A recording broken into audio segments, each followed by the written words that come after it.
السلام علیکم عزیز دوستوں، ویڈیو پارٹ 1 جہاں پہ ختم کیا تھا اس سے آگے سے سٹارٹ کر رہے ہیں۔ اگر آپ نے پارٹ 1 نہیں دیکھا ہے تو ضرور دیکھ لیں۔ چلیے دیکھتے ہیں آگے کیا ہوتا ہے۔ تم دیکھ رہے ہو کہ ہم تمہارے بھتیجے کے بدلے تمہیں اپنا بیٹا دے رہے ہیں، یہ بہت بڑی بے انصافی ہوگی۔ ابو طالب نے کہا، تم میرے بھتیجے کو قتل کرو گے اور میں تمہارے بیٹے کو پالوں گا اور اس پر خرچ کروں گا اور اسے بہت اچھی زندگی دوں گا۔ تم میرے پاس کیسا انصاف لے کر آئے ہو، میں تمہیں عزت سے رخصت کرتا ہوں۔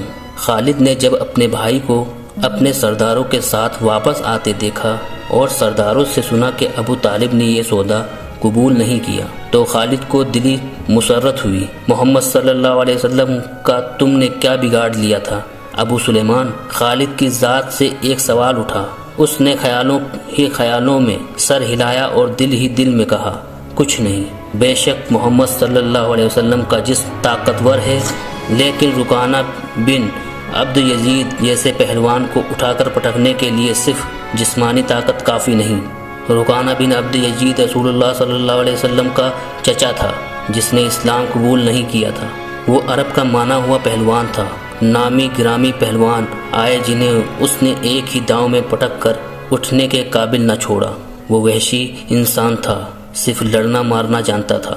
خالد کو وہ وقت یاد آنے لگا جب مسلمانوں کو دکھ کرنے والے 3-4 آدمیوں نے ایک دن رکانہ پہلوان کو خوب کھلایا پلایا اور اسے کہا کہ تمہارا بھتیجا صلی اللہ علیہ وسلم کسی کے ساتھ نہیں آتا، نہ اپنی تبلیغ سے باز آتا ہے، نہ کسی سے ڈرتا ہے اور لوگ اس کی باتوں کے جادو میں آتے چلے جا رہے ہیں۔ کیا تم اسے سیدھا نہیں کر سکتے؟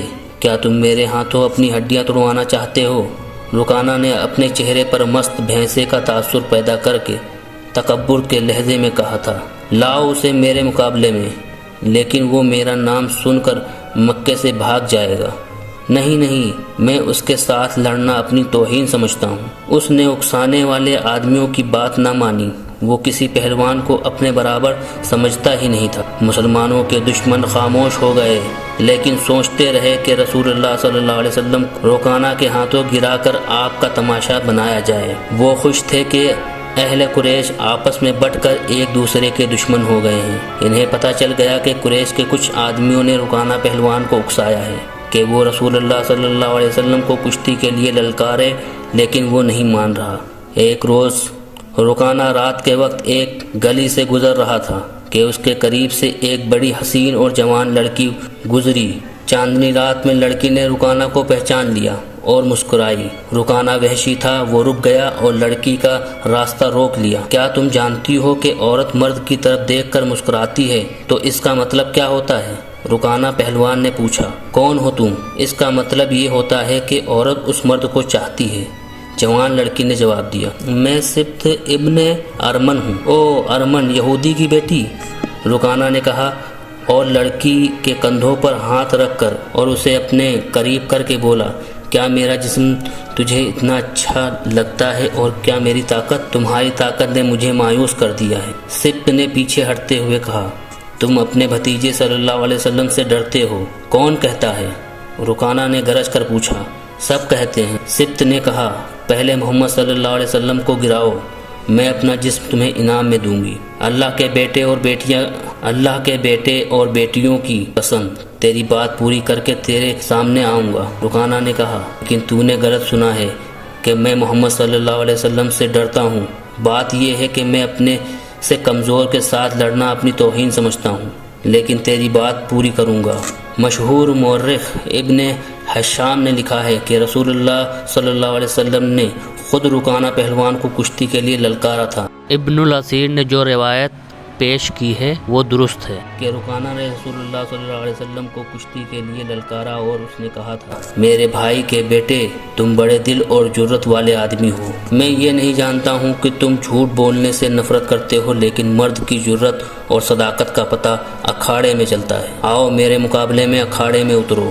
اگر مجھے گرا لو تو میں تمہیں اللہ کا بھیجا ہوا نبی مان لوں گا، اللہ کی قسم تمہارا مذہب قبول کر لوں گا، لیکن یہ ایک بھتیجا اور چچا کی کشتی نہیں ہوگی۔ رسول اللہ صلی اللہ علیہ وسلم نے رکانہ کی للکار کے جواب میں کہا، یہ ایک بت پرست اور سچے دین کے ایک پیغمبر کی لڑائی ہوگی۔ تو ہار گیا تو اپنا وعدہ نہیں بھول جانا۔ مکہ میں یہ خبر صحرا کی آندھی کی طرح پھیل گئی کہ رکانہ پہلوان اور محمد صلی اللہ علیہ وسلم کی کشتی ہوگی، اور جو ہار جائے گا وہ جیتنے والوں کا مذہب قبول کرے گا۔ قریش کا بچہ بچہ، مرد و زن اور یہودی ہجوم کر کے آ گئے۔ مسلمانوں کی تعداد بہت تھوڑی تھی۔ وہ تلواروں اور برچھیوں سے مسلح ہو کر آئے، کیونکہ انہیں خطرہ محسوس ہو رہا تھا کہ قریش کشتی کو بہانہ بنا کر رسول اللہ صلی اللہ علیہ وسلم کو قتل کر دیں گے۔ عرب کا سب سے طاقتور اور وحشی پہلوان رکانہ بن عبد یزید رسول اللہ صلی اللہ علیہ وسلم کے مقابلے میں اترا۔ اس نے رسول اللہ صلی اللہ علیہ وسلم پر طنزیہ نگاہ ڈالی اور آپ پر پھبتی ہنس کسی۔ آپ مکمل خاموشی اور اطمینان سے رکانہ کی آنکھوں میں آنکھیں ڈال کر دیکھتے رہے کہ وہ بے خبری میں کوئی داؤ نہ کھیل جائے۔ رکانہ آپ کے ارد گرد یوں گھوما جیسے شیر اپنے شکار کے ارد گرد گھوم گیا ہو اور اب اسے کھا جائے گا۔ حضور صلی اللہ علیہ وسلم کا مذاق اڑا رہا تھا۔ مسلمان خاموش تھے، وہ دل ہی دل میں اللہ کو یاد کر رہے تھے۔ انہوں نے اپنی تلواروں کے دستوں پر ہاتھ رکھے ہوئے تھے۔ پھر نہ جانے کیا ہوا، رسول اللہ صلی اللہ علیہ وسلم نے کیا داؤ کھیلا۔ ابن الاسیر لکھتا ہے کہ آپ نے رکانہ کو اٹھا کر زمین پر پٹک دیا۔ رکانہ زخمی شیر کی طرح اٹھا اور گرا کر آپ پر حملہ ور ہوا۔ آپ نے پھر وہی داؤ کھیلا اور اسے پٹک دیا۔ وہ اٹھا تو آپ نے اسے تیسری بار پٹکا۔ بھاری بھرکم جسم 3 بار پٹکا گیا تو کشتی جاری رکھنے کے قابل نہ رہا۔ رکانہ سر جھٹکا کر اکھاڑے سے نکل گیا۔ ہجوم پر سناٹا طاری ہو گیا۔ اب مسلمان ننگی تلواریں اور برچھیاں ہوا میں لہرا لہرا اور اچھال اچھال کر نعرے لگا رہے تھے۔ چچا رکانہ، رسول اللہ صلی اللہ علیہ وسلم نے للکار کر کہا، اپنا وعدہ پورا کر اور یہی اعلان کر کہ آج سے تم مسلمان ہے۔ رکانہ نے قبول اسلام سے صاف انکار کر دیا۔ یہ طاقت جسمانی نہیں تھی۔ خالد نے نخلستان میں لیٹے لیٹے اپنے آپ سے کہا، رکانہ کو یوں 3 بار پٹکنا تو دور کی بات ہے، اسے کوئی پچھاڑ بھی نہیں سکا تھا۔ رسول اللہ صلی اللہ علیہ وسلم کا تصور خالد کے ذہن میں نکھر آیا۔ وہ آپ کو اچھی طرح جانتا تھا، لیکن اب وہ محسوس کر رہا تھا جیسے وہ محمد صلی اللہ علیہ وسلم کوئی اور تھے جنہیں وہ بچپن سے جانتا تھا۔ اس کے بعد آپ نے جو روپ اختیار کیا تھا، اس میں خالد آپ صلی اللہ علیہ وسلم کو نہیں پہچانتا تھا۔ نبوت کے دعوے کے بعد خالد کی آپ صلی اللہ علیہ وسلم ساتھ بول چال بند ہو گئی تھی۔ وہ آپ صلی اللہ علیہ وسلم کے ساتھ 2 ہاتھ کرنا چاہتا تھا، لیکن وہ رکانہ کی طرح پہلوان نہیں تھا۔ وہ میدان جنگ میں لڑنے والا اور لڑنے والوں کی قیادت کرنے والا جنگجو تھا، لیکن اس وقت مسلمان فوج کی صورت میں لڑنے کے قابل نہیں تھے۔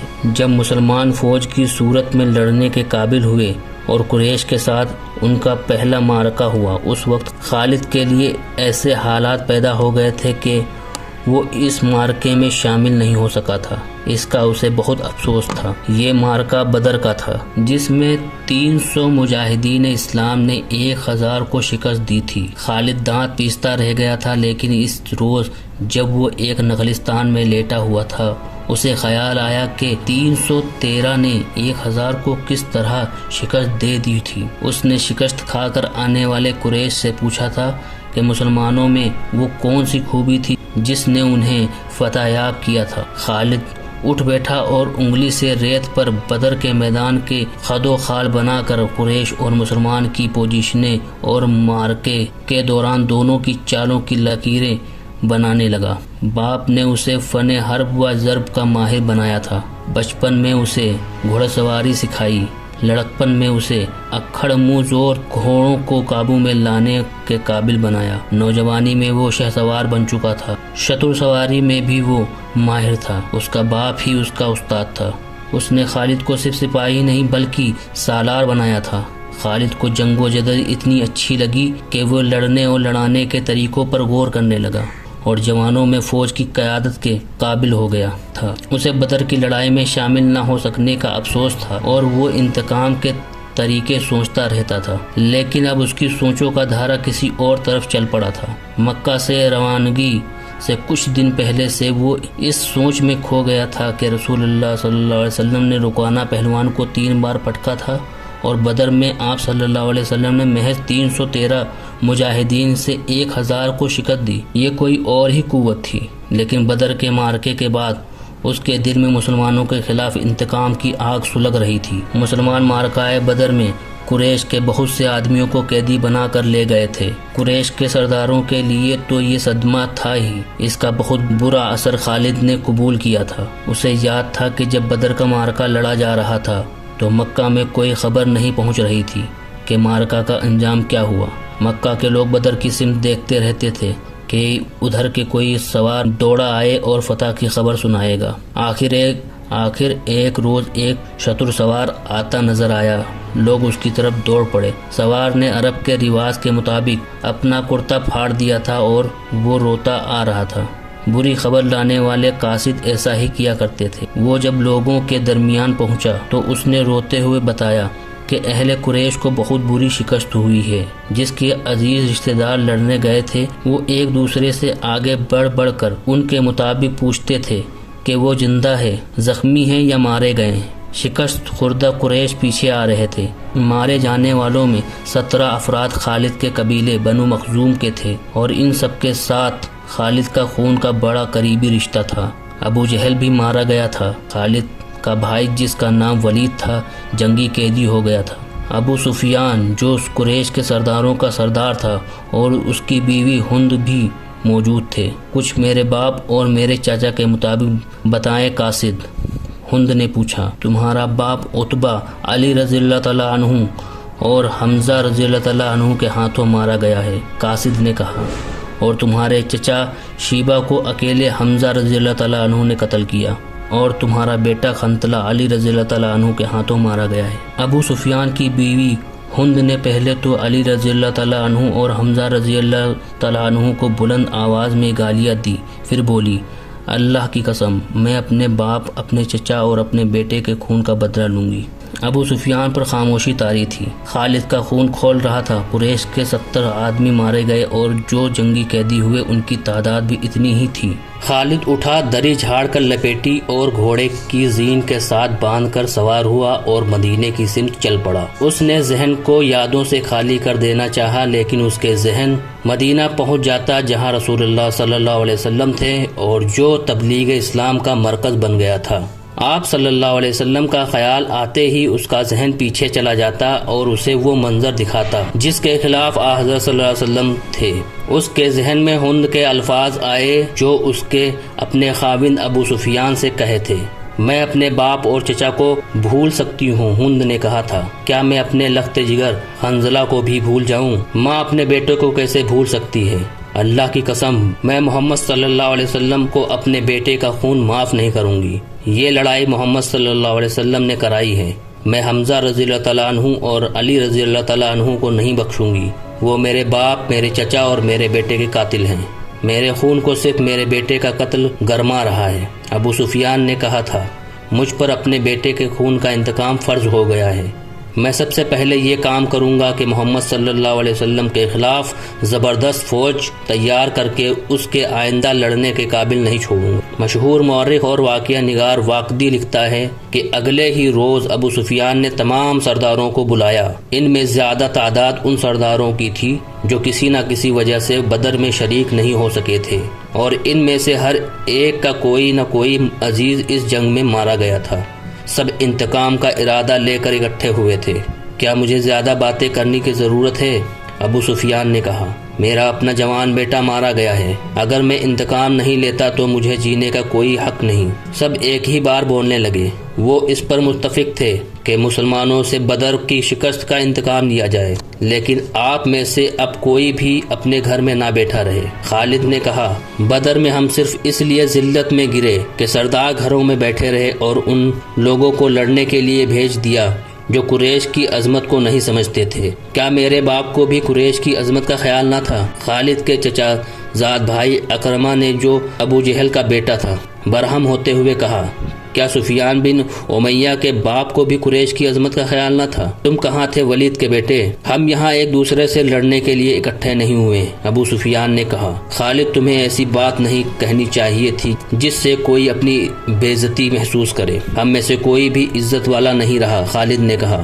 ہم سب اس وقت تک بے عزت رہیں گے جب تک ہم محمد صلی اللہ علیہ وسلم اور اس کے چیلوں کو ہمیشہ کے لیے ختم نہیں کر دیتے۔ مجھے اپنے گھوڑے کے سموں کی قسم، میرے خون کی گرمی میں میری آنکھیں جلا دی ہیں، ان آنکھوں کو مسلمانوں کا خون ٹھنڈا کر سکتا ہے۔ میں پھر کہوں گا کہ اب سردار آگے ہوں گے اور میں جانتا ہوں کہ میں میدان جنگ میں کہاں ہوں گا، لیکن جنگ میں ہمارا جو سردار ہوگا میں اس کے حکم کا پابند رہوں گا، اور اگر میں سمجھوں گا کہ سردار نے مجھے ایسا حکم دیا ہے جو ہمیں نقصان دے گا تو میں ایسا حکم نہیں مانوں گا۔